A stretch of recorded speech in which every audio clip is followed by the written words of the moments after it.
Bismillahirrahmanirrahim. Sallallahu alaihi wasallam. Min syarril Fatihah.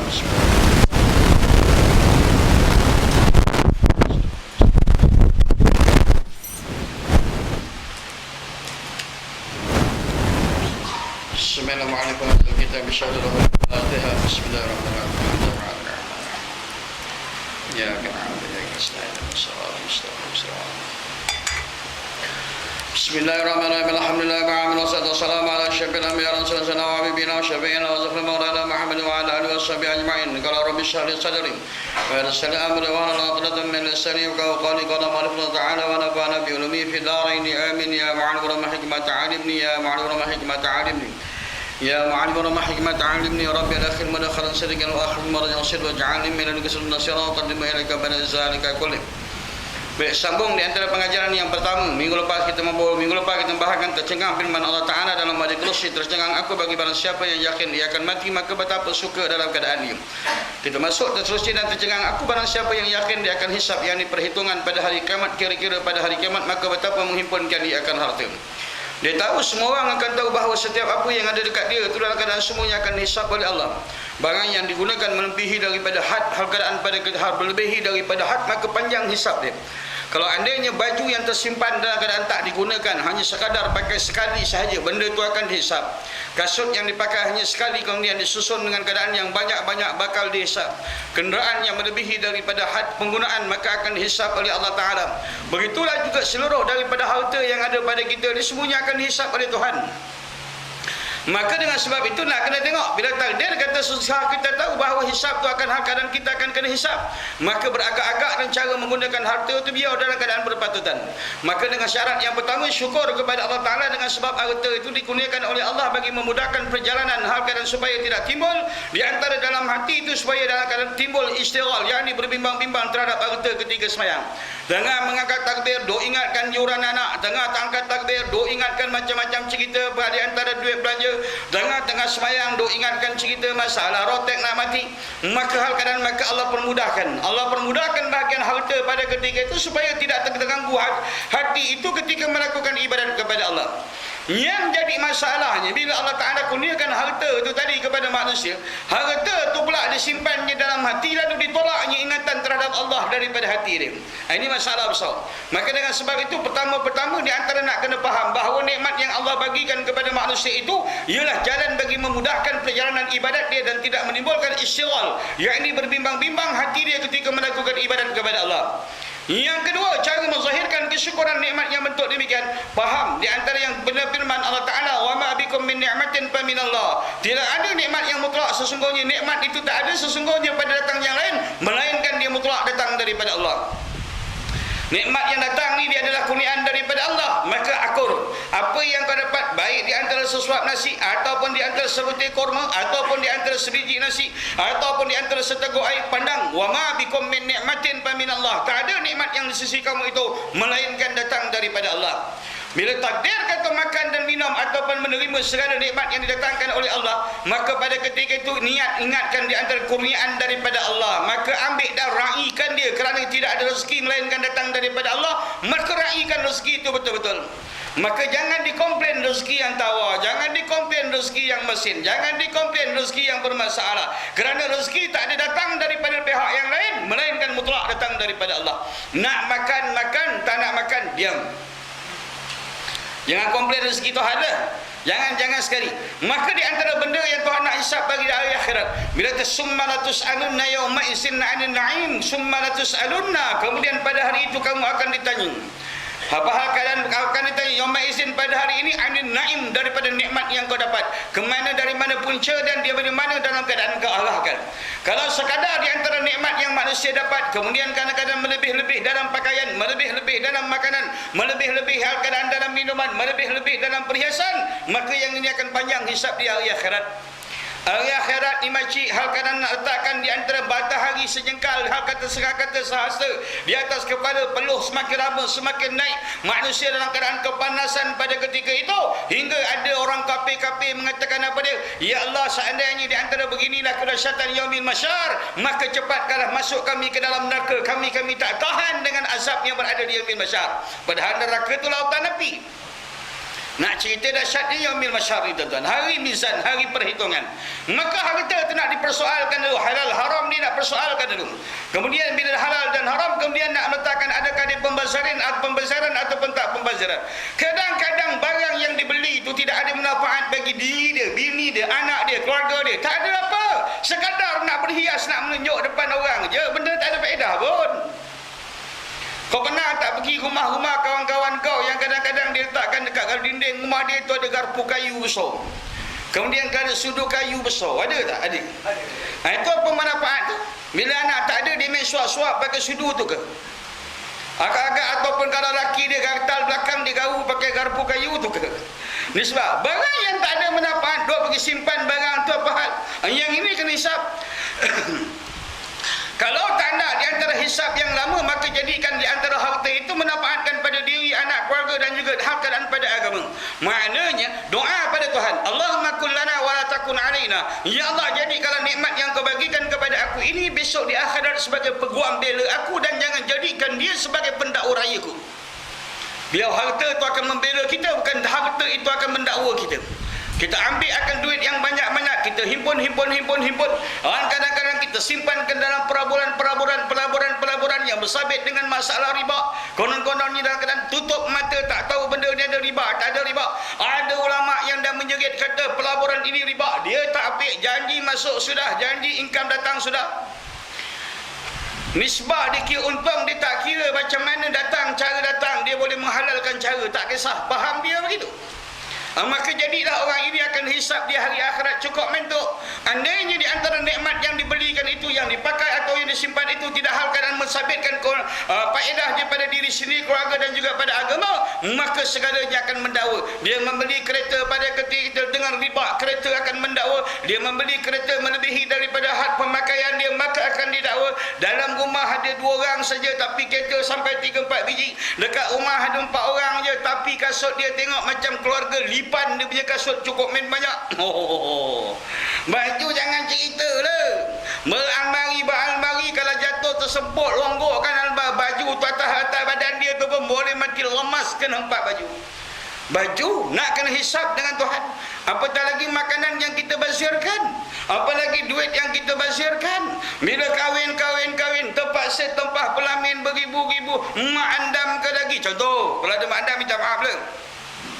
Hal kadang-kadang nak lagi ada pertubuhan diri lagi, ada silat-silat lagi, ada begini-begini. Barang kemudian nak sewa pada karaoke lagi, nak pakai DJ lagi.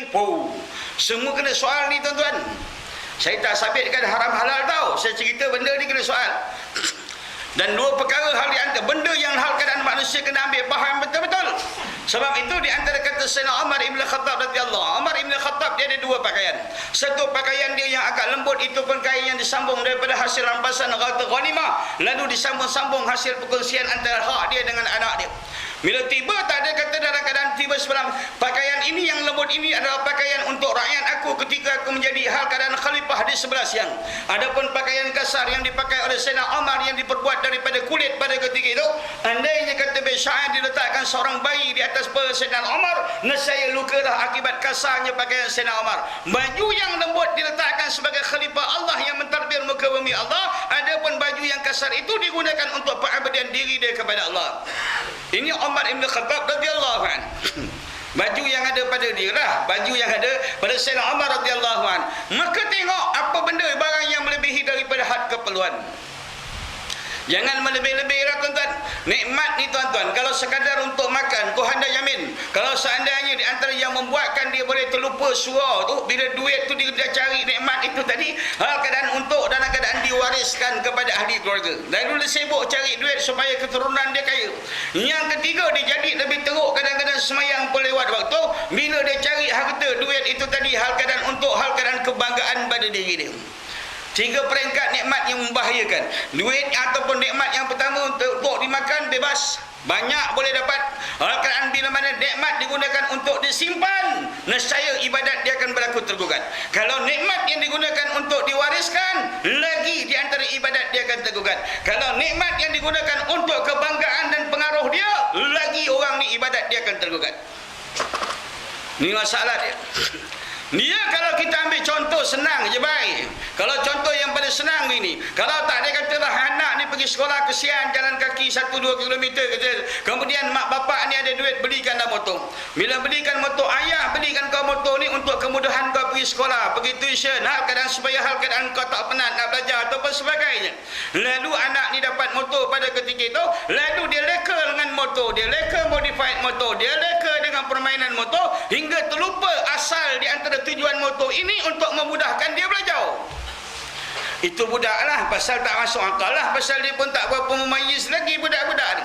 Tetapi orang tua ni kadang-kadang bila takdir kata, bila dia tengah-tengah semayang duk ingatkan Allahu Akbar, rotek kata aku nak mati, ya Allah, Allahu Akbar, ya Allah, macam-macam cukai belum selesai, bil belum selesai, Allahu Akbar, maka Allah permudahkan urusan rezeki kepada dia pada ketika itu, supaya dalam keadaan hati dia akan merasakan sakinah, ketenangan kita berhadap kepada Allah. Tapi sayang, dia mengambilnya nikmat Allah itu, lalu dalam keadaan keadaan dipuja-pujanya akan nikmat Allah, harta Allah dan juga wang ringgit yang datang daripada Allah, lalu dicampakkan ingatan terhadap Allah daripada hati dia ketika melakukan ibadat. Allah kasih nikmat supaya hati kau boleh fokus dekat Tuhan dalam ibadat. Tetapi bila Allah kasih nikmat, diambilnya harta dan nikmat, ditaruhkan dalam hati, diusirnya ingatan terhadap Allah daripada hati dia. Yang inilah satu kelemahan manusia. Duk mikirkan duit dalam semayang, nak kahwinkan anak, takbir pertama Allahu Akbar, lembu mana nak cari, lepas sujud dapat, oh lembu beli kat sini. Rakaat kedua, ayam berapa ekor nak beli, dapat jawapan masa tahiyat. Takbir yang ketiga, kemudian dia kata kad berapa banyak nak hantar, dapat lepas ketika sujud. Rakaat keempat, fikir-fikir saya nak balai, nak sewa ke tak sewa. Semua cerita perancangan nikmat itu berlaku ketika hati yang perlu hal keadaan ketika dihadapkan kepada Allah, tapi hati itu mengusir ingatan terhadap Allah, lalu diingatkan nikmat-nikmat, lalu dalam keadaan dia bermuamalah, berhubung dengan nikmat, mengenang-enangkan nikmat kekayaan dan yang ada pada diri dia. Sebab itu Allah mengatakan orang kaya ni kau hajar. Allah katalah, aku tak berani cakap. Siapa? Allah mengatakan orang kaya ni biasa kau hajar. Innal insana la yatgha. Manusia sesungguhnya berada dalam biadab dan kurang hasam. Kita cakap Melaka lah, kurang hasam. Bila ar-ra'ah wastaghna, bila melihat dia kaya, bila dikurniakan dia akan harta, bila dia ada harta, pertama orang ada harta ni tuan-tuan, bala dia antara salah satu yang Tuhan bagi yang dia tak perasan, yang dia dah kena bala Allah ketika dia berdoa, hati dia dah tak berpaut lagi kepada Allah. Ini pertanda lah. Yang kedua, orang kaya ni takut padam, mati, cakap Arab padam. Orang kaya ni takut mati. Pasal dalam Quran menyatakan allazi jama'a malan wa 'addadah, mereka yang mengumpulkan harta lalu membilang-bilangkan harta mereka. Yahsabu anna malahu akhlada, dia menyangka harta itu boleh mengekalkan hidup dia. Tuhan tuan-tuan, Allah ni kalau dia bala pada manusia ni, dia pergi pada bentuk zahir tu, dia bala yang pertama kebanyakan yang orang tak perasan dalam bentuk nikmat. Yang kedua, keadaan yang paling terang tetapi benda itu tak zahir, tanda Allah bala dan murka kepada manusia, diletakkan kepada hati manusia.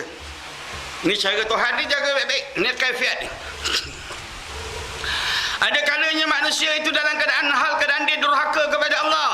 Dalam dia durhaka, anaknya tak bertudung, maknya pun tak bertudung, tudung saji pun tak sempat pakai, topi keleda pun tak sempat pakai, sibuk buka aurat. Tapi gaji makin lama makin naik, nikmat makin lama makin bertambah, hidup makin lama makin bahagia. Dan macam keluarga singa menjamin keluarga bahagia. Dah jamin bahagia. Tetapi hakikatnya pada ketika itu, bila lagi dia durhaka, lalu kami tambahkan mereka dengan nikmat pada ketika itu. Kemudian Allah katakan di antara inna, kemudian nasihkan sesungguhnya kami lupakan akan mereka dengan kalimah istighfar setiap kali daripada ibadat-ibadat mereka, lalu mereka terlupa beristighfar kepada Allah Ta'ala. Lagi dia buat maksiat, Allah tambahkan sihat. Lagi dia buat maksiat, Allah tambahkan harta. Lagi dia buat maksiat, lagi bahagia. Siap sambut hari keluarga lagi. Nenek dengan datuk lembut tiup belon. Belon meletup, nya habis, nafas satu pun habis. Nisbah gembira. Dia sangkakan bahawa nikmat yang dia dapat tu Tuhan masih sayang kat dia. Tak, bukan begitu dia. Pasal kalau nak kata kaya ni, di antara tanda Tuhan sayang, kafir itu lagi kaya daripada kita. Yahudi itu daripada kaya daripada kita. Nasrani itu, Majusi itu, hal-hal Kristian itu lebih kaya daripada kebanyakan pengikut dia daripada orang Islam lagi. Maka harta dunia ini bukan menentukan kasih sayang yang mutlak yang datang daripada Allah. Kasih sayang mutlak daripada Allah itu dalam 3 peringkat, Kak. Yang pertama, diringankan jasad dalam beribadat. Yang kedua, diikatkan hati untuk mengingat. Yang ketiga, ditenggelamkan perasaan dalam belazat-lazat berasyik-asyik dengan Allah.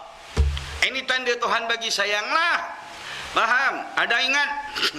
Kalau dia pakai jubah macam aku ni, ataupun macam Jackie Chan ke, dia pakai jubah, kemudian dia pakai serban besar sikit, lebih 7 kilo daripada serban aku, kemudian bila dia semayang angkat takbir, tapi hati dia lalai daripada Allah, orang ingat dia lebay, rupa kelepai. Maknanya kelonsong kosong. Kelepai cakap dengan 9, kelonsong. Kelonsong kosong, maknanya kosong, nampak gah macam lebay. Ketika dia beribadat, Allah berhadap kepada hati dia, rupa hati dia lalai daripada mengingati Allah. Tak pakai. Inilah perkara. Bukan cakap Arab tu, cakap India. Bila takdir kata itu tanda dia, maka Allah akan hisap daripada nikmat-nikmat yang dia dapat pada ketika itu, akan dihitung satu persatu. Kalau seandainya digunakan duit itu barang yang tidak bermanfaat, harta itu akan mendakwa dia dan akan tarik balik, dia akan tarik kedua kakinya terjun ke dalam neraka. Andainya harta itu dan nikmat itu digunakan pada jalan yang betul, maka harta itu akan berkata-kata menjadi peguam bela dia di akhirat besok. Ini perbezaan dia. Duit dah terlampau banyak, beli akuarium, bela ikan flower horn yang kepala bodoh tu. Rumah dah rumah, taman sempit, taruh akuarium lagi. Lepas tu panggil orang suruh baca doa, dah imam kena duduk bawah akuarium. Allahumma rabbana taqabbal. Takkan menyeksakan imam tu lebih. Apa manfaat ikan tu? Ikan flower horn tu apa manfaat? Ada tak orang taman dia cakap, mak kau ini masak apa? Alah, ikan flower horn yang pak aku beli dari akuarium tu mak aku siang. Ada? Tak ada. Dulu orang beli mahal-mahal sekadar piasan bentuk begitu berselap-selap, itu je pun. Tapi tak ada manfaat atau apa sebagainya. Ini nisbah manusia. Ini barang kena hisap. Bila Allah mengatakan summa latus'alunna yawma idzin 'anil na'im, seluruh harta itu bakal semuanya akan dihisap oleh Allah Taala. Maka ingat-ingat harta itu. Yang pertama dia datang daripada Allah. Kemudian harta ini bila kita takdir kata kita mati, lalu harta ni diwariskan kepada anak. Kita ni ada 3 perkara. Yang pertama jasad, yang kedua roh, yang ketiga harta. Yang jasad ini milik Allah, milik tanah, dia akan kembali balik kepada tanah. Harta ini bukan milik kita, bakal diwaris kepada anak-anak kita. Adapun roh yang di dalam, dia milik Allah, maka kembalikan kepada yang empunya hak. Ya, kembalikan balik yang empunya hak. Bila tak ada kata kita mati, tiba-tiba helikat datang, padam tiba-tiba. Bila helikat datang, padam tiba-tiba. Bila dia padam tiba-tiba, lalu harta diwariskan kepada anak. Anak tak ada yang sekolah agama dan tak pernah kenal Tuhan. Lalu harta itu diambil, tangkap, enjoy dengan harta. Sekali digunakan duit ke arah lawa dan bermaksiat, maka ditambahkan azab kubur bagi bapa yang meninggalkan harta, tidak mengenalkan ilmu kepada Allah, kepada anak supaya mengenal bagi pencipta. Orang nampak jariah ni untuk baik je. Orang tak nampak jariah yang jahat-jahat.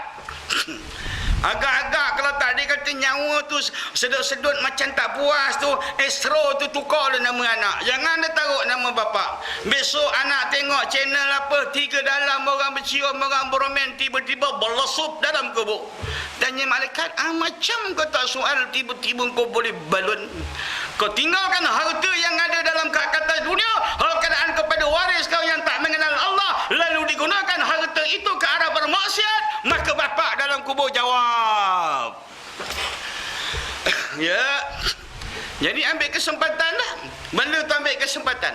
Agak-agaklah dipikir-pikir, dikonang-konangkan. Agak-agaklah dipikir-pikir, dikonangkan. Kot rakat eliket datang malam ni, kot padam tiba-tiba. Agak-agak anak yang mana yang akan sambung pahala pada kita?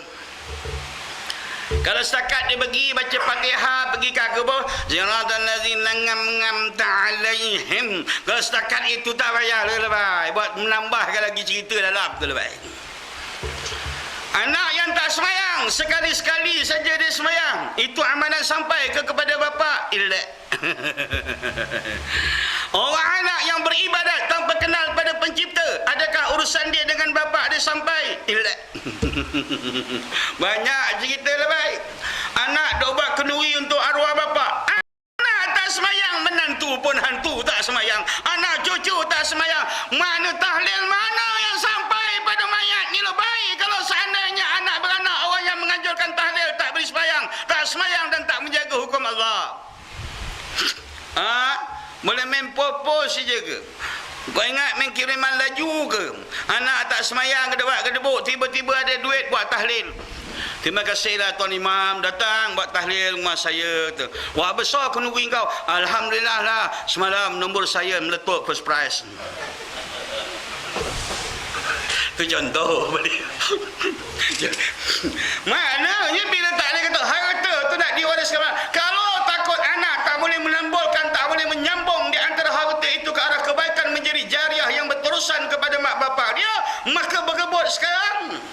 Apa ada peluang untuk wakaf? Jalan. Wakaf ni bukan nak kata benda ribu-ribu, tak ada nah. Orang tengah buat ni, pergi kedai hardware, beli betul batu-bata 20 biji, 30 biji, terus hantar ke sini. Tiba-tiba batu yang kita beli tu naik jadi bangunan. Selagi orang semayang, selagi tu aliran pahala jalan. Berebut dah. Takkan suruh macam ni kau nak minta peruntukan orang luar, rugi dah. Jariah, amal tempat taman kau, tiba-tiba orang lain dapat. Tong-tong kita cakap Cina lah, tong-tong lah sama sikit. Maknanya jariah dia akan berterusan. Yang dapat jariah ni orang tempatan sendiri.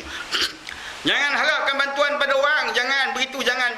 Pasal yang akan semayang di sini orang taman besok akan datang sampai bila-bila di surau ni. Batu 2-3 biji tak boleh ke lebay. Ambil kata saya nak impak batu 20 biji. Saya simen 2 kampit. Engkau apa lagi? Habis jalan. Engkau yang dia habis. Selesai. Benda tu kekal di atas surau. Nak tunggu meletup first prize pun nak buat wakaf lambat lagi lebay. Ada orang susun 0 sampai 9 30 tahun pun tak kena boleh. Kan payah main neko tu pun 0 sampai 9 dia teka betul-betul. Habis itu dalam bab harta. Maka hitung balik harta, baju-baju yang ada dalam almari tu, kasut-kasut yang kat rumah tu jaga lah. Orang ingatkan ni rumah manusia ke rumah lipan ke main bajak kasut ni. Ya Allah, macam-macam kasut ada. Aku ingat ni bukan rumah orang ni, rumah lipan yang kat rak kasut lain, yang kat grill lain, yang apa lain. Allahu Akbar. Sian tengok kasut kami banyak. Ya, jaga baik-baik. Barang-barang betul semuanya Tuhan hisap. Itu habis, pindah. Tercengang aku pada siapa yang yakin dia akan kubur, maka betapa tertawa-tawa ia. Dia tahu dia akan masuk kubur, tapi dalam keadaan banyak dia tertawa atas dunia. Allah menyatakan banyakkan oleh kamu akan tangisan, sedikitkan oleh kamu akan ketawa. Itu dalil nas. Ketawa dan menangis ini Allah tegur dalam Al-Quran. Banyakkan oleh kamu akan menangis dan sedikitkan oleh kamu akan tertawa, kata Tuhan. Firman Allah. Saya bagi tahu tuan-tuan, pengajaran yang pertama ni 100%, 100% dalam dia ada kursi. Jangan ingkar perkataan. Ini firman Allah, ayat Quran tuan-tuan. Orang tahu pergi ke kubur, dia tahu dia akan masuk ke kubur, dia tahu dia akan balut dengan kain kafan, dia tahu dia kena selit kat liang lahat, dia tahu dia kena tutup dengan papan daka, dia tahu dia akan kena timbus, dia tahu orang akan talkinkan dia tahu bahawa selipar anak cucu yang balik itu besok semuanya akan didengar oleh ahli kubur. Kau nak kata yang dah mati-mati, yang hidup-hidup, tak boleh. Pasal Nabi kata apabila kamu pergi ke tanah-tanah perkuburan, beri salam oleh kamu, menandakan ada lagi kehidupan selepas daripada kematian. Kenapa pergi makam Rasulullah orang bagi salam? Menandakan ada lagi penghidupan yang hakiki lepas daripada kematian. Pasal setengah daripada orang ada mati dia nak balon-balon le. Ayat dia pakai. Ayat dia pakai cakap Islam. Engkau ni tak semayang besok dah mati besok. Hoi, dipukul, dipalu kata lagu pun, dibalon dalam kubur tu besok. Satu ular sejak ular akrak pijak kepala sebulan perjalanan pun sampai pada air liur dia kalau menitik di atas muka bumi kata Rasulullah mati seluruh tumbuh-tumbuhan. Dia tunggu orang tak semayang masuk aja kubur. Ni sejak ular akrak kerja dia rembat orang tak semayang aja. Samsing kampung dusun, samsing dunia ni lebih. Nikmat Allah dia nak, rezeki Allah dia nak, doa kena bala, minta tolong dengan Allah, tapi suruh semayang tak ada. Poi samsing kampung dusun lebih. Sarip Dul pun jatuh nombor 8. Dia punya samsing. Kadang-kadang orang belajar kat surau dia kata ajaran sesat. Mana sesat kat surau? Yang sesat dia tu cari pintu surau 8 tahun tak jumpa. Ni orang dia cari pintu masjid 10 tahun tak jumpa, tak naik masjid. Dia sepatutnya yang sesat. Maka itu kubur. Bila tengok dalam talqin lah. Hei hasbullah, hei manusia, hei sekalian yang hadir, bahawa sesungguhnya sabda Nabi SAW, ingatlah bahawa lubang kubur ini adalah sebesar-besar pengajaran bagi kamu, kata Rasulullah. Ingatlah bahawa lubang kubur ini sebesar-besar pengajaran bagi kamu. Kalau pergi kubur pun boleh gelak-gelak, duduk bawah pokok, isap rokok macam Dayak dapat senapang, pang-pong, pang-pong, pang-pong. Kubur pun tak datangkan lagi kesan pada manusia. Macam minggu lepas saya mengatakan, hatinya telah pun mati lebih awal sebelum jasadnya mati, tuan-tuan. Faham? Kau jadi dulu, dia nak tunjukkan ke air molek. Bila mayat belum masuk, tiba-tiba kubur berasap. Ngapa orang gali kubur isap rokok dalam kubur? Tak takut lah, dalam lubang kubur isap rokok. Sambil gali kubur tu rokok kat mulut dia. Tak ada pengajaran. Bila kita tengok ada orang mati, dia akan duduk sekelompok pada ketika itu. Keadaan bawah pokok, duduk bawah pokok, berbual, kakak, ketawa macam gagak dapat bangkai. Duduk bawah pokok tu pula, ketawa lagi. Yang duduk bawah pokok tu isap rokok. Padahal berlaku kematian, ahli keluarga sedang menangis, keadaan ahli keluarga sedang bersedih. Tiba-tiba orang datang dengan helai tawa. Tak ada peradaban dalam menziarahi orang mati. Ya, sihat. Pergi depan mayat, buat muka sedih. Dia pergi bandar, dia tak pakai tudung tau. Tapi bila dia ngadap mayat, dia pakai tudung. Sepatut jumpa mayat tak payah pakai tudung, pasal mayat kejam. Pergi bandar, pergi pasar malam, kena pakai tudung, pasal orang celik tengok. Bila depan mayat, seorang-seorang lah. Kalau ramai, kena pakai tudung. Kalau depan mayat seorang sama seorang, kena pakai tudung ke? Mayat tu kejam, tak ada apa. Depan orang kejam dia pakai tudung, depan orang celik dia tak pakai tudung. Oh, ini ada mazhab baru ni. Syiah pun kalah ni tu. Syiah pun kalah. Dia kadang-kadang dia jadi begitu lah dia macam macam mana nak cakap ni ada trend dia lah. Pergi surau, pergi masjid, orang mati, kubur, pergi raya. Yang tu tudung. Lepas daripada waktu tu tak pakai lagi tudung. Istilah tu. Ada satu mazhab baru ni. Ni kat Malaysia wujud. Mazhab tu ada kat sini. Aku tak tahu lah tak mana-mana. Habis, bila tak, dia kata kubur tu bila dah jadi satu majlis borak-borak betul. Saya terbaca dalam satu hadis yang dikeluarkan satu kitab risalah hadis yang dikeluarkan oleh Tuan Guru Abdul Latif Tambi. Abdul Latif Tambi itu di antara ulama tengkira dulu. Ulama tengkira ni ada satu orang nama dia Abdul Latif Tambi. Dia orang kata dia tok guru lah. Saya baca satu buku dia yang ditulis dalamnya ada hadis. 5 tempat ini kalau orang bercakap di tentang dunia, nescaya dia tak bangkit pada yaumil mahsyar melainkan ditukarkan kepalanya menjadi kepala khanzir. Yang pertama dalam majlis ilmu dia bercakap dunia. Yang kedua dalam masjid dia bercakap dunia. Yang ketiga bila hal keadaan di hadapan mayat dia bercakap dunia. Yang keempat bila tak ada kata dalam majlis di tanah perkuburan dia bercakap dunia. Yang kelima ketika orang baca Al-Quran lalu dia bercakap tentang dunia. Ini masih lagi ingatan saya masih pulih. 5 tempat ni siapa bercakap tentang dunia dia tak akan bangkit pada yaumil mahsyar melainkan ditukarkan kepadanya dia boleh pilih salah satu, sama ada khinzir ataupun babi. Itu hadis, tuan-tuan. Saya pun tak nak cakap tu kasar bahasa, tapi hadis. Kau tidak atas dunia macam projek, atas dunia projek yang benda ke lebih. Bila depan orang mati, macam kau semalam pergi nembak, dapat landak dapat, cerita orang mati ni lebih. Banyak perkara perubahan yang perlu dibuat, tuan-tuan. Kalau tak buat, dia tak boleh. Dekat kubur, jangan dicat-catkan kubur tu dengan berwarna macam-macam kala. Jangan jadi seperti mana kubur. Orang yang membela kubur dengan berwarna-warna, dengan mengkapur, ini adalah amalan agama sebelah, bukan amalan dalam Islam. Sampai dah tak ada kerja, ambil kain putih pergi serekup kepala kubur. Kau kasih aku buat jubah pun untung lebih. Kain yang kau ambil, kain putih itulah. Kain putih yang kau potong sekerat-sekerat tu kau balut kepala kubur. Tahun depan jangan balut, tahun ni raya jangan balut, kau jangan balut. Kau hantar kat mak aku, biar aku buat jubah. Konon-konon baju gaya mayat tu letak.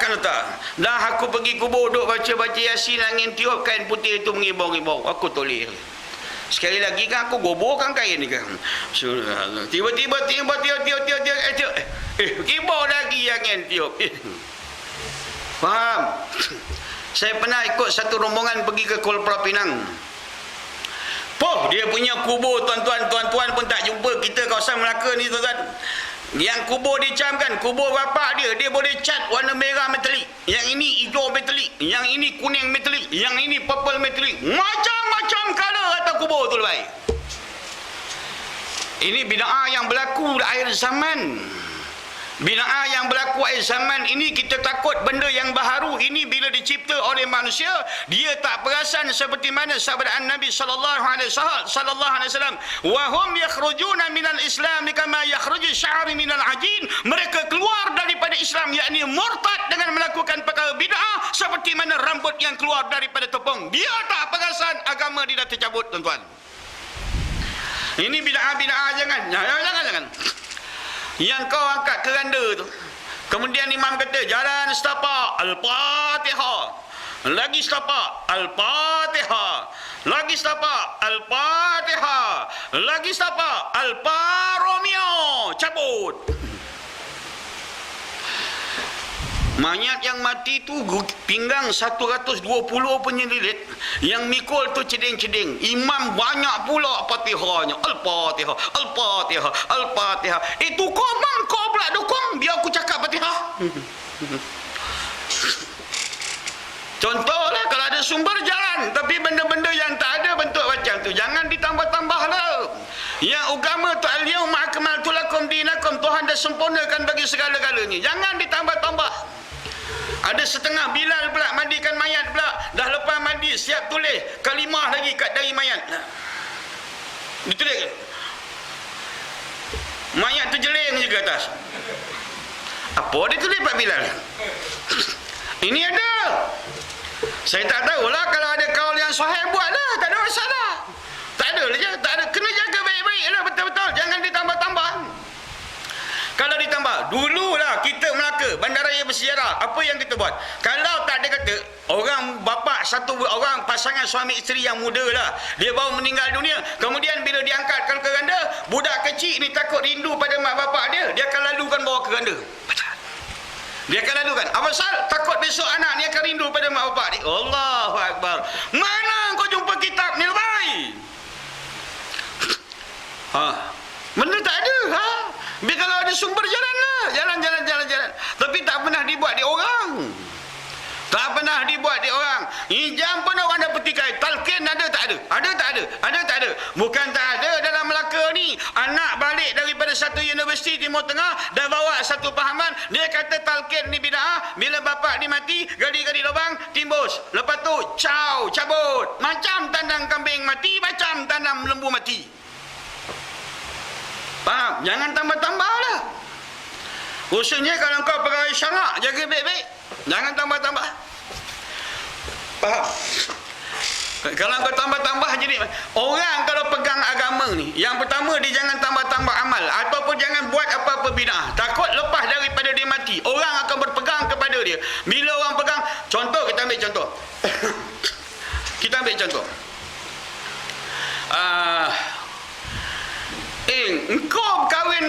anak ni ada beginai kecil, ada beginai besar, ada beginai sedang, ada beginai panjang, ada beginai pendek. Berapa banyak beginai kau ni Samad? Contoh. Aku kalau dah marah keluar Samad je lebih, boleh? Contoh kalau dia dah bersamad minta maaf. Bila takdir kata, contoh ni mam, jangan kecil hati mam. Bila takdir kata, tiba-tiba mak anak dia kata, mak apa pula ni banyak hukum. Mak pergi ke usaha sekolah tu apa? Dia tu macam-macam tak boleh, sama tak boleh. Mak kata tak boleh. Imam kita dulu pun sandingkan anak. Imam kita dulu pun beginai kecil, beginai besar, beginai sedang, beginai persegi, beginai tiga segi. Macam-macam minai dia buat. Lalu dijualkan dengan nama Tuan Imam. Maka mak dia dengar nama Tuan Imam. Lalu diluluskan upacara tu. Sekali orang jualkan nama kau Imam, kau jawab dalam kubur. Jangan tinggalkan benda yang tak betul pada anak-anak. Jangan. Jangan tinggal. Makcik-makcik, jangan. Apa benda adat-adat, makcik-makcik yang buat adat-adat kadang-kadang dekat dapur. Kat dapur dah. Orang ketika bungkus tapai, orang makan sihir jangan lalu. Kan merah tapai ni kan. Jangan lalu. Sampai makcik tu lalu diselubung, diangkat ramai-ramai. Jangan kasih lalu. Kadang tapai ni merah. Kau cakap ke anak kau ya. Besok bila anak kau dah tua, besok kita eliket dah panggil dah. Padam tiba-tiba. Nabi Arumagam tunggu di pintu syurga. Bila kata mati, tiba-tiba anak kita pula dah jadi orang tua. Bila cucu kita dah buat kerja, orang makan sikit. Ni pahaman akhirnya jadi turun-menurun. Sekali orang bercakap dengan sebab daripada nasihat makcik, maka makcik jawab cerita tu dalam kubur. Ya ni kubur. Bak kata Ramli Sarip pun tulis nama atas batu nisan. Kan? Tulis nama atas batu. Ramli Sarip, kau hafal lagu tak? Tak hafal. Engkau ni Quran tak hafal, lagu tak hafal. Habis, tulis nama atas batu. Baca nama yang terukir di atas batu nisan itu, hukum dia makruh, mewarisi, lupa dan cepat nyenyok. Saya tengok dalam kitab Syekh Ali Kalantani lah. Orang tukang masak dia cepat lupa pasal dia suka tengok pada benda yang mendidih. Dia cepat mewarisi, lupa dan nyanyok. Makan tanam-tanaman yang tumbuh daripada baju mayat, makruh, cepat lupa dan cepat nyanyok. Masuk tandas tak tutup kepala, mewarisi, cepat lupa dan nyanyok. Ya. Macam kawan saya, di tengah masuk tandas terlupa tutup. Tiba-tiba teringat, ambil gayung, pakai. Tiba-tiba keluar ada gayung, pemegang untuk depan. Nama macam tentera Jerman. Itu semua penyakit-penyakit yang tak budak-budak lah. Kena jaga pantang-pantang dalam bentuk awan dalam Syekh Ali Kalantani. Maka itu kubur jangan dibida'ah-bida'ahkan dalam kubur. Macam-macam kau tulis atas kubur, atas batu nisan. Kemudian pula jadi satu kerja hal keadaan batu nisan kau tempah daripada yang mahal-mahal. Kemudian kawasan batu nisan pula kau letakkan mamar yang mahal-mahal. Oi, apa hal ni? Peradaban tanah dia jangan lepas daripada satu hasta ni tuan-tuan. Lebih daripada itu dah menyamai pada agama lain. Asing-asing kata, elakkan buat masjid, elakkan buat surau berdekatan dengan kubur. Bezakan di antara tempat ibadat kamu, kata Rasulullah. Jangan jadi kepada bangsa Yahudi yang mereka semayang di atas kubur para nabi mereka. Kita elakkan semayang berdekatan dengan kubur ni, hukum di makruh. Faham? Maka dengan sebab itu, antara bila Nabi mengatakan, antara salah satu kelebihan pada kubur ni, apabila hati manusia telah pun mati, maka ubatlah, rawatlah dia dengan 5 perkara. Apabila orang malas nak beramal, rawatlah hati itu dengan 5 perkara. Apabila sehal keadaan beramal, hati lalai daripada imani Allah, rawatlah dia dengan 5 perkara. Yang pertama, banyakkan baca Al-Quran. Yang kedua, banyakkan zikrullah. Yang ketiga, ziarah tanah perkuburan. Yang keempat, menyentuh jasad yang tidak bernyawa. Yang kelima, menyaksikan bagaimana mayat diselit di celah liang lahat. Semua ini akan melembutkan hati supaya manusia akan mudah dan berpaut balik kembali kepada Allah Ta'ala. Kalau dah balik kubur tak ada lagi ibrah dan pengajaran, ma'wal'ayazubillah. Ya, balikkan tengah-tengah makan, cakap dengan anak-anak. Ni ayah pesan kat engkau tau. Kita hidup atas dunia ni, satu hari besok engkau orang akan makan, ayah dah tak ada lagi. Ya ayah. Kemudian mak pula cakap, kita hidup atas dunia ni semua orang akan mati nak. Satu masa ketikanya engkau akan makan adik-beradik, mak tak ada lagi dah atas dunia ni. Biar ingat pada mati lah baik. Ya. Dan tua-tua ada apa akaun simpanan masa depan lagi? Mana ada masa depan dah tua-tua ni lah baik. Budak kecil dia ada masa ke depan, kita dah tua masa ke bawah. Apa dia? Dah tua-tua masa kita ke bawah. Apa duk simpan-simpan lagi dalam akaun dalam bentuk macam tu? Apa lagi duk simpan-simpan harta untuk merisau hal keadaan? Untuk hal keadaan tak ada lagi dah. Bangang yang kau apa ada harta di penghujung. Bila takdir kata dah tak boleh, tak mampu nak bekerja, nak beramal, nak semayang banyak-banyak, karang dia gaut, karang bersemayang rokok banyak-banyak, karang buah pinggang belah terjojol, karang bila tak dia kata sujud lama-lama bangun-bangun pitam tengok imam dah ada 3, dah batal. Orang imam 1 kau 3, batal. Maka guna kesempatan harta tu dalam keadaan biarkan dengan amal. Gunakan harta tu dibiarkan dengan amal. Buat apa dia? Ada anak yatim, sokong anak yatim. Barang siapa yang hal keadaan membela dia akan anak yatim, memberi hadiah dia akan anak yatim. Orang yang hal keadaan menghormati bagi hal keadaan meraihkan anak yatim, dia dengan aku di syurga begini, kata Rasulullah. Salah satu yang boleh melembutkan hati, bila kak dah lepas semayang, dah balik rumah kahwin, lepas semayang, tasbih depan mata, nak ambil tak payah naik bas, tak payah naik taksi, cekut aja. Tapi kenapa berat? Atau keadaan nak menyebut, nak berzikir, nak ambil tasbih itu jadi berat. Dah lepas salah semayang, Assalamualaikum warahmatullahi, Waalaikumsalam warahmatullahi. Satu Assalamualaikum, betul Waalaikumsalam. Lepas daripada bagi salam, nak keadaan baca Quran. Orang yang banyak semayang dikatakan ahli ibadat. Tapi bila dia ada semayang kemudian dia berrajin baca Quran, dia dikatakan ahli ta'at. Faham? Beza ahli ibadat dengan ahli ta'at. Ahli ibadat ni kerja di semayang je. Rajin di semayang, tapi Quran dia tak baca. Kalau dia rajin semayang, semayang yang wajib dan semayang yang sunat, kemudian dalam keadaan dia susul dengan baca Quran, bertukar daripada makam ahli ibadat naik kepada makam ahli ta'at. Baca Quran. Ya, maka itulah kubur. Bila pergi dekat kubur ambil ibrah. Biar antara kalau tengok Abu Bakar Al-Warraq satu ketika dia nak pergi ziarah kubur, tiba-tiba anak dia ada dekat kubur. Anak dia pergi dekat kubur, menangis dekat kubur, menangis dekat kubur. Tiba-tiba anak dia menjerit, pingsan atas kubur. Tiba-tiba dalam keadaan dia dapati anak dia tak bernyawa lagi pada ketika itu. Apa kata Abu Bakar Al-Warraq radhiyallahu anhu taala, kata sallahu rahu wa sirrahu, kata dia, "Hei anakku, aku berpuluh-tahun pergi ke kubur tapi tidak dapat lagi tunjuk daripada Allah Ta'ala. Maka engkau orang yang lebih muda daripada ayah. Hal keadaan sekali sekarang kau pergi kubur, dapat di antara muamalah, hubungan dan juga balasan daripada Allah Ta'ala. Allah ada respon terhadap roh kau." Kita pergi kubur dah tak ada apa lagi dah. Duk bincang, ini arwah pak saudara kita ni, adik-beradik dengan mak saudara, sepupu dengan moyang dengan akak ipar kita, ada api jadi 2 pupu, 3 pupu. Apa dia baru? Itulah kerja kita kat kubur. Ini bukan orang, ini bukan lain. Aku dengan dia adik-beradik, mak lain-lain, apa asing-asing. Dah tak ada cerita atau kubur, itulah dia pun. Duk cerita tu arwah ni, gitu. Kalau tuan-tuan tengok cara orang Kristian itu cara Islam tau, kena ambil cara tu. Tapi orang Kristian ni bila dia kebumikan jenazah, dia bercakap, lepas padri, lepas baca talqin, baca talqin, kan? Seorang daripada sahabat dia, mayat ini dia kata bahawa si mati ini adalah rakan aku yang terbaik dan aku tak pernah jumpa rakan sebaik dia. Dia merupakan sahabat aku yang banyak menolong aku ketika aku kesusahan dan dia bersama dengan aku ketika dalam keriangan. Kemudian dia pula berkata, inilah sahabat yang paling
senang, apa dia paling senang? Kata kalau ada majlis kematian pada hari ini. Gini contoh. Ada kematian pada hari ini. Baik. Jangan ada kena-mengena apa-apa kenduri dekat rumah si mayat. Kalau ada keluarga mayat itu orang yang berada, cakap Tuan Imam, hari ini lepas maghrib nak buat tahlil bapak saya di surau untuk jemaah yang ada. Kadang mana dia antara hal keadaan dia nak meletakkan zaman. Itu hak dia, tak ada masalah. Semuanya kembalikan ke surau lah. Jangan di rumah tu orang tengah bersedih. Bini dia masuk bilik tengok arwah macam tidur je. Saya masuk bilik terkenang kan arwah tu Ustaz ada dalam bilik. Dia memang tak pernah sembahyang subuh. Tidur je dia. Contoh, aku tak kata engkau. Allahu Akbar. Sian tuan ya. Habis. Malam ni ada kenduri. Aku berhenti awal sikit. Kan basi lo orang. Dan ajaib aku yakni hairan aku pada siapa yang yakin dia akan akhirat betapa bersenang-senang di atas dunia. Dia yakin tentang akhirat maka dia masih lagi hidup atas senang atas dunia. Pagau auto, apa semua auto. Hidup dia senang. Mas semayang pun bilik dalam keadaan selesa. Semua dalam keadaan. Padahal dia tahu bahawa di antara akhirat itu satu masa ketiganya pasti inna sa'ata atiyatun la raiba fiha. Kiamat itu pasti akan datang dan tidak ada syak padanya. Maka kenapa mereka sibuk dalam keadaan dia tahu masih lagi diambil bersenang-senang di atas dunia. Bila manusia itu hidup dia senang di atas dunia, kemudian bila ibadat hati dia tidak ada tarikan dan tidak ada tautan hubungan dengan Allah, menandakan dunia nikmat yang dia dapat itu adalah bala istidraj, yang mana lebih banyak dia menerima harta Allah, lagi jauh hati dia akan mengingati Allah, walaupun semayang dia tak akan tinggal. Allah bala manusia pada hati makcik walaupun dia melakukan semayang, tetapi bila Allah tutup hati dia pakai telekong, dia pakai jubah, duduk dalam upacara ibadat kepada Allah, tapi hati dia 100% pun tak boleh nak ingat kepada Allah Ta'ala. Ini menandakan hati si tua sedang dibala oleh Allah. Ramai orang semayang, tapi belum tentu pasal semayang itu Allah dah dasar dia pada aqimis salata li zikri, dirikan semayang kerana mengingati. Bila engkau mengangkat takbir, orang Amrak, orang Melaka, orang Afrika, orang Arab Saudi, Mak Salih, Jerman Islam, semuanya semayang maghrib 3 rakaat, rokok sujud yang sama. Walakinnallaha yanzuru ila aqil qulubikum. Tuhan sedang tilik hati engkau. Ketika orang lain tak semayang, Allah pilih kau semayang. Bagaimana hati engkau meraihkan pilihan daripada Allah. Itu syarat dia. Orang lain banyak Islam, tiba-tiba dia kasih engkau nikmat yang pertama. Orang lain tak semayang, tiba-tiba kau semayang. Menandakan kau dipilih oleh Allah, bukan kekuatan kau, bukan kehendak kau. Allah yakhtassu bi rahmatihi man yasha. Dia pilih siapa yang dikehendaki. Kalau Allah pilih lah. Habis. Lalu cerita bersabit dengan akhirat, nak mengesahkan dia mesti pakai 3 sepir. Yang pertama al-iqrar bil lisan wa tasdiq bil qalbi wal amal bil jawarih. Yang pertama mesti dibenarkan, ya saya percaya dengan hari kiamat, kemudian dibenarkan dengan hati. Adakah perkataan yang dilafazkan dengan kebenaran dalam hati ini betul tak betul? Maka buktikan. Wal amal bil jawarih, maka hal keadaan buktikan dengan anggota. Kalau orang dah 60 tahun kahwinkan anak, ada cak kuncak, orang tua ni yakin ke besok hari akhirat ada ni? Itu contoh. Aku kalau buat contoh tak ada kena-mengena yang hidup ataupun yang mati ataupun yang separuh mati. Faham?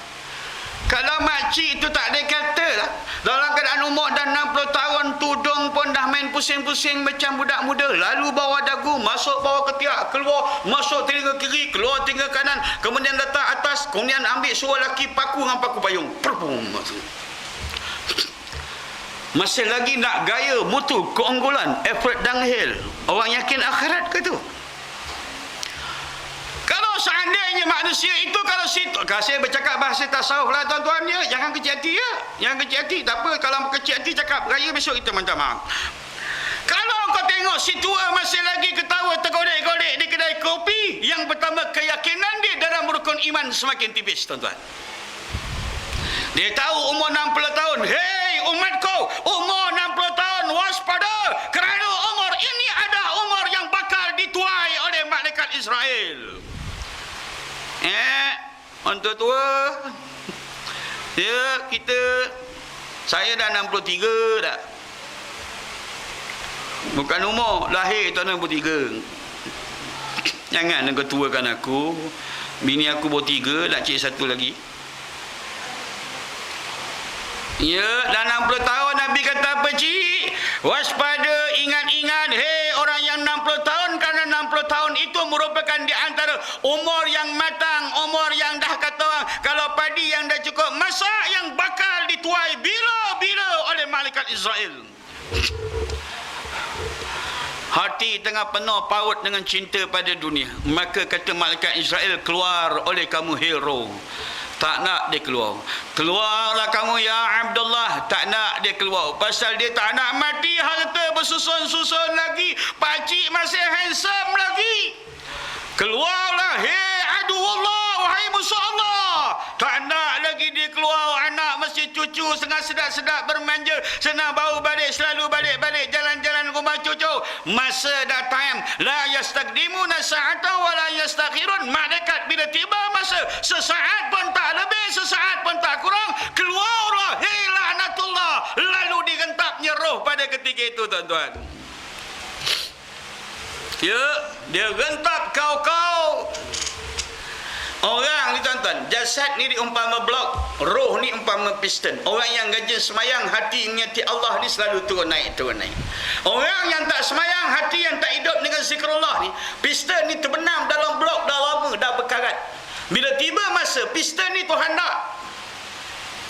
Berkarat tak berkarat, jalan tak jalan, jam tak jam, bila tiba masa, rentap, tetap rentap. Senang aja dia mati tu mudah benar nampaknya, mudah tak punya salah. Muhammad celup tangan dalam bijana hotel sama luar. Muhammad celup tangan dalam bijana sapu muka, tak tahan, lebay tak tahan, tak tahan. Umar Ibn Khattab kata lebih teruk, lebih tajam, lebih bisa daripada 70 kali tusukan di antara tusukan pedang yang tajam, kata Sayyidina Umar. Ibarat api yang di antara kaki yang dah terbakar dengan api, kemudian dalam keadaan dah terbakar dengan api, dibalut dengan kawat duri yang seketat-ketatnya, lalu direntapnya di antara pada direntapnya ketika itu keadaan kawat duri tadi, itulah seringan-ringan yang manusia akan menerimanya, kata setengah daripada ulama. Ya, mati. Ya, balik sekarang tidur bincang dengan bini. Apa khabar? Kita mati besok ya pak engkau. Allah.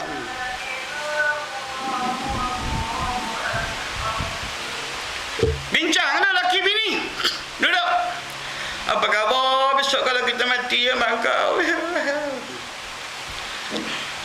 Bini pula cakap, janganlah bang, saya masih sayang abang. Tapi dia tak cakap, biar saya mati dulu.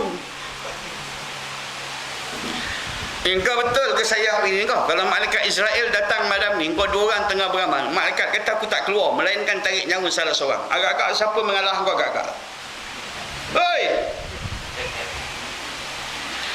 Kau tengah beramal, laki bini malam ni, malaikat Israel datang. Malaikat kata aku tak balik, salah seorang mesti kena tarik nyawa. Macam bini dia kata, anak-anak pun dah besar, apa engkau pun dah tak ada fungsi, dia lah dulu nampak apa dia. Agak-agak ada bukti kalau sayang kau, kalau betul-betul sayang, betul bukti kan? Hari ni bolehlah bercakap, abang tak tahu kalau kau mati macam mana abang boleh hidup tanpa kau. Oh, ayat kau power baik.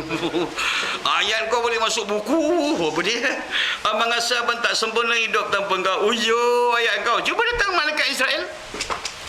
Malaikat kata aku tak keluar kecuali salah seorang daripadanya kena ambil. Beginilah malaikat, aku dah fikir habis-habis. Tak apalah mak kau. Engkau ialah apa? Abu Nawas, kisah waliullah. Wali ni bawa cerita lucu. Bila dia kata aku mati, kau pagaukan depan pagau makam aku tu. Wali tau, tapi dia lawa. Pagau aku tu depan kau taruh mangga yang paling besar, tapi belakang kau jangan pagau. Sindiran untuk manusia. Abu Nawas. Bila takdir kata dia sakit, dia bisik kat bini dia. Biarlah kat bahasa dia duduk tengah baring, dia bisik dengan bini dia. Aku besok kalau sakit, saat aku nazak, kau pakai cantik-cantik betul. Pakai cantik-cantik. Kenapa bang? Manalah tahu cantik engkau tu malaikat Israel berkenan tengok engkau, dia ambil kau dulu. Ini gurauan waliullah, kau jangan main-main. Wali, kisah wali dia bergurau. Kisah ayat dia memang bentuk dalam keadaan bergurau, tapi siniran cukup tajam tuan-tuan. Ya mangka saat aku nak mati besok pakai cantik-cantik, make up cantik-cantik. Tak eloklah apa kau. Ya pakai. Kenapa pula apa kau? Manalah tahu kecantik kau malaikat Israel berkenan tengok kau. Dia ambil kau dulu. Tu cara Abu Nawas sindir bagi orang perempuan. Maka pegang kalau dia yakin pada akhirat. Kalau dia yakin pada akhirat, takkan dia boleh banyak kedai kopi lebih daripada ibadat dia. Keadaan kalau tak, dia kata dia yakin tentang akhirat, takkan dia boleh baca metro, boleh khatam 100 muka surat Quran tak dapat 1 muka. Kalau dia yakin bahawa hari akhirat itu pasti akan berlaku, kenapa dia masih lagi nak bersenang-senang, masih lagi keadaan dah 60 tahun, 70 tahun, hari family apa benda lagi lebay. Ada majlis hari family, atuk ada, nenek pun ada. Duduk ramai-ramai, ketawa, ipau duai yang tak beragama, rambut buka depan ipau duai tak tentu arah, aurat ipau duai birah-birah dalam keadaan membuka aurat sesuka hati. Kau nak raikan hari keluarga, bangga dengan keluarga kau dalam suasana majlis yang ada di kalangan mereka yang durhaka kepada Allah. Bahagia berkat keturunan macam ini lebay. Contoh-contoh selamat hari raya. Itu contoh. Itu kalau orang yakin pada akhirat. Sebab tu iman dia minta apa dia? Wal amalu bil jawarih. Buktikan dengan anggota. Kau tak percaya orang. Kau tidak tak sah. Kau tanya perempuan yang pakai seluar ketat-ketat, yang rambut perang, yang muka macam kapal perang. Cuba kau tanya dia, "Dek, adik nak masuk syurga?" "Tak." "Dek, pakai dia tudung?" "Tak nak." Kan satu bab. Ada mazhab baru? Ada. Orang yang tak sembahyang, kau besok mati nak pilih syurga ke neraka? Kau ni soalan kau ni bodoh lah. Syurga dia, sembahyang dia. Setakat hari ni aku tak nak. Aku belum lagi sembahyang. Belum lagi sembahyang. Ini orang tak. Ada Tuhan yang lebih besar. Pada Tuhan itu ada Tuhan yang lebih besar. Tuhan meletakkan kalau kau nak syurga, buat taat maka tinggal maksiat. Ada Tuhan yang atas daripada Tuhan. Dia nak melanggar perintah Allah tapi dia hendakkan kepada syurga. Kadang dia malas pada beribadat tapi dia minta Allah masukkan dia dalam syurga. Arahan yang dibagikan kepada jabatan Allah Ta'ala, tuan-tuan. Ada kan? Ada. Apa tak ada pula? Ada. Kau jangan buat-buat tak perasan lebay. Tiap-tiap kampung ada. Semua ada. Kalau cakap PK tak apa kan. Tak apalah dia rock-rock pun janji semayang. Cakap PK boleh, memang boleh pakai. Bagus, idea tu good. Rock-rock dia pun semayang baik. Okey lah tu. Tapi yang aku cerita ni lain. Tinggalkan dah pukul 9 baik. Kalau orang bersih. Ajaib akan berterjangan kubur tertawa kepada siapa yakin dia akan akhirat betapa senang. Dan terjangan aku pada siapa yang yakin dia akan panak dunia dan hilang betapa mengambil ketetapan di atas dunia. Ini panjang syarah ni baik. Berhenti dulu. Sampai situ dulu. Kau pergi, bila tak dia katakan orang nak pergi umrah ni 5 hari lagi kak katakan 3 hari. Berapa hari lagi nak pergi? 3 hari kan? 3 hari lagi kak dia nak pergi. Kita nak ambil peluang ni lah kak. Antara salah satunya salam yang kita nak sampaikan pada Rasulullah. Bila jumpa baik, katakan orang tu pergi lagi 3 hari. Akak malam ni pulun lah. Selawat banyak-banyak. Allahumma salli ala Sayyidina Muhammad wa ala ali Sayyidina Muhammad. Itu yang kama sallaita ala Sayyidina Ibrahim wa ala ali Sayyidina Ibrahim. Sampai bil alamin innaka Hamidul Majid. Akak buat 2,000 ke, 3,000 ke, 4,000 ke, 5,000 ke, tak kisah. Lepas tu akak pergi dekat rumah orang yang nak pergi umrah ni, minta kau nak pergi umrah, kau ziarah Rasulullah, minta tolong sampaikan salam aku, nama aku Polan bin Polan kepada Rasulullah sallallahu alaihi wasallam. Bila dia kata insya-Allah, dia berkata insya-Allah saya akan sampaikan. Terus akak niat bila sampai saja salam tadi, ya Rasulullah, bahawa di antara kawan aku ini pergi ziarah akan dikau, ya Allah, aku tak dapat berkirim kepada engkau, hanya kadar berkirim salam, dan aku telah pun berselawat sebanyak 5,000 ya Rasulullah, maka aku hadiahkan sebagai buah tangan aku daripada Malaysia, bahal keadaan umat kau di Malaysia untuk engkau wahai Rasulullah. Macam tu kita salamkan Nabi. Bekal kalau selawat 2-3 ribu bagi hadiah. Kita salamkan Nabi ya. Faham? Ya. Orang yang nak pergi umrah pun begitu juga. Agak-agak seminggu, 2 minggu lagi nak pergi umrah. Pulun selawat. Allahumma salli ala Sayyidina Muhammad wa ala ali Sayyidina Muhammad. Allahumma salli ala Sayyidina Muhammad wa ala ali Sayyidina Muhammad. Pulun. Dah cukup 5,000 ke 10,000 ke. Ataupun katakan 8,000. Tiba dekat Madinah habiskan lagi 2,000. Bila kita dah jumpa Rasulullah. Assalamualaikum ya Rasulullah. Assalamualaikum ya Habib Allah. Assalamualaikum ya Rasulullah. Assalamualaikum ya Safi Allah. Mabuk duduk dengan Rasulullah. Mabuk. Assalamualaikum. Mabuk dengan Rasulullah. Lepas tu, ya Rasulullah, sesungguhnya aku datang dari sekian kau jauh aku datang ke sini. Ya Allah, ya Rasulullah, tiada apa bekalan yang aku bawa kepada engkau. Ya Allah, ya Tuhanku, aku telah bersalawat ke atas Nabi ini, ke atas Nabi ini. Ya Allah, Nabiku ini, ya Allah, sebanyak 10,000, ya Allah. Maka sampaikanlah di antara aku hadiahkan buat hadrat Nabiku Muhammad sallallahu alaihi wasallam sepanjang dengan kunjungan. Macam itu dekat. Ni pergi kubur Nabi, Assalamualaikum. Hadiah tak bawa. Ya, jaga ini peradaban, jaga. Bukan main Assalamualaikum. Kita salam kat Nabi, Assalamualaikum. Tak kan? Faham? Jangan. Faham betul-betul ni? Ataupun buat apa-apa kebajikan atas nama Rasulullah. Katakan, apa yang kau nak buat? Ma'ilah kau nak pergi umrah nak pergi umrah. Tuan-tuan pun pergi ke masjid. Bila pergi masjid, aku derma, aku masuk duit tabung masjid ini atas nama Rasulullah. Aku buat benda ni atas nama Rasulullah. Aku pergi, aku sedekah suau nak buat ni atas nama Rasulullah. Semua atas nama Rasulullah. Bila nak pergi umrah, sampaikan salam aku kepada Rasulullah. Niat seluruh kebajikan yang aku buat atas nama Rasulullah, sampaikanlah buat baginda hadrat Muhammad sallallahu alaihi wasallam. Macam tu cara bagi salam, ya. Ni ada peluang orang nak pergi umrah. Hari apa dia nak bertolak? Hari dia bertolak terjumpa. Tuliskan nama Pulan bin Pulan gini-gini, tulis kira salam pada Rasulullah. Orang yang nak kirim kepada salam kepada Rasulullah bukan boleh berkata begitu je. Assalamualaikum ya Rasulullah. Ustaz bola kirim salam. Tak dia. Faham? Ya Rasulullah, bahawa sahabatku Hasbullah bin Muhammad Ali daripada Melaka kirim salam kepada engkau atas nama biada dan dengan lafaz Assalamualaikum ya Rasulullah bi asraril Fatihah. Bismillahirrahmanirrahim. Habiskan. Seorang lagi kirim Fatihah ke lagi. Seorang lagi kirim, lepas bagi salam Fatihah ke. Ya Rasulullah, okey ambil ke salam. Assalamualaikum. Ya. Kalau tuan-tuan baca dalam hikayat lah, kisah dalam hikayat dia pelik-pelik ke ayam. Apabila kamu tiba di makamku, lalu kamu berdoa di hadapan makamku, kamu menyangka bahawa aku berada di dalam bumi, baring di dalam bumi. Bahkan kata Rasulullah, tidak, aku berada di sebelah bahu kamu, mengaminkan doa kamu terhadap aku, kata Rasulullah. Tahu dah lepas tu, sebab tu tanya dulu pendapat ulama sebelum pergi umrah begini. Okey? Apa syarat sah dia?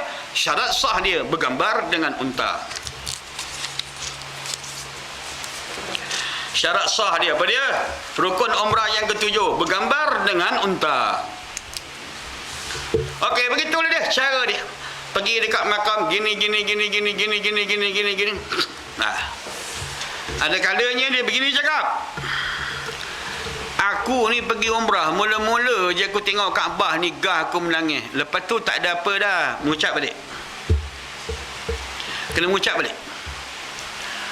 Aku ni pergi umrah, tiba makan Rasulullah. Hari pertama je aku tengok menangis. Lepas tu aku pergi ziarah makan Rasulullah ni, aku tengok macam kubur biasa je. Istighfar balik.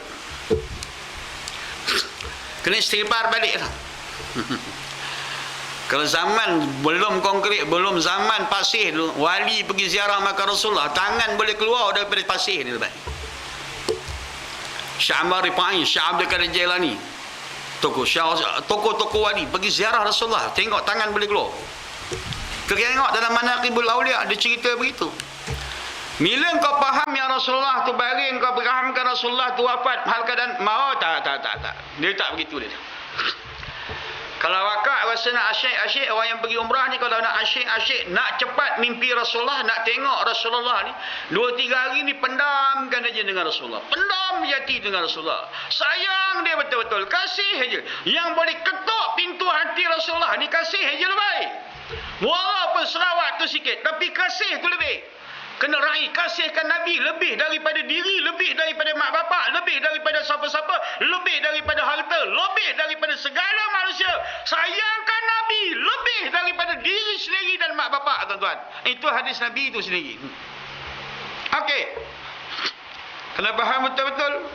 Ya Rasulullah, terima kasih. Ya Rasulullah, ya Allah, terima kasih memilih aku menjadi di kalangan umat dia. Ya Rasul, ya Allah. Ya Allah, ya Tuhanku, jadikanlah aku yang diiktiraf sebagai umat dia. Ya Allah, ya Tuhanku, masukkan aku di bawah bendera dia. Ya Allah, ya Allah, ya Tuhanku. Itu dia ya. Tahu? Jangan kata dah lahir zaman sekarang semua umat Nabi Muhammad.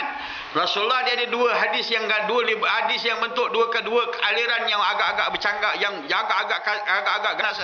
Bila dia kata laisa minna, kau bukan di kalangan umat aku. Bila satu hadis lagi kata dia kata laisa minni walastu minhu. Rasulullah mengatakan apa dia? Bila Rasulullah tertampau tahap, Rasulullah kata sesungguhnya laisa minni, kau bukan umat aku, walastu minhu, halkan kau juga aku bukan nabi kau, kata Rasulullah. Ada banyak hadis Nabi mengata laisa minni walastu minhu. Jaga baik-baik. Kau bukan umat aku dan aku bukan nabi kau, kata Nabi. Jaga perbuatan-perbuatan pantang larang yang Nabi marah. Bukan suka-suka dia nak mengaku semua orang umat Nabi Muhammad. Tak ada pilihan daripada Allah. Wallahu a'lam. Nak berhenti dah terlajak. Bismillahirrahmanirrahim. Alhamdulillah wassalatu wassalamu ala asyrafil anbiya'i wal mursalin wa habibina syafi'ina wa zakrina maulana Muhammadin wa ala alihi washabbihi ajma'in. Allahumma tahhir qulubana minan nifaq wa a'malana minal riya' wa alsinatana minal kazib wa a'yunana minal khiyana fa innaka ta'lamu kha'inatal a'yun wa ma tukhfi sudur. Allahumma ya hannan ya mannan qawiyan lil iman. Allahumma ya hilal alamin ya mujibas sa'ilin hablana min garshada wa sadada wa yaqina rabbana jammil lana bil ilmin wahdina dunya wa dina. Rabbana 'alaika tawakkalna wa ilaika nabna wa ilaikal masir. Allahumma ja'alna minat tawwabin واجعلنا من المتطهرين واجعلنا من عبادك الصالحين. اللهم إنا نسألك توبة ودوامها ونعوذ بك من المعصية وأسبابها. اللهم بارك فيها ومن فيها. اللهم بارك فيها ومن فيها. اللهم بارك فيها ومن فيها. وصلى الله على سيدنا محمد بن أمي وعلى آله وصحبه وبارك وسلم. الحمد لله رب العالمين. تقبل الله منكم.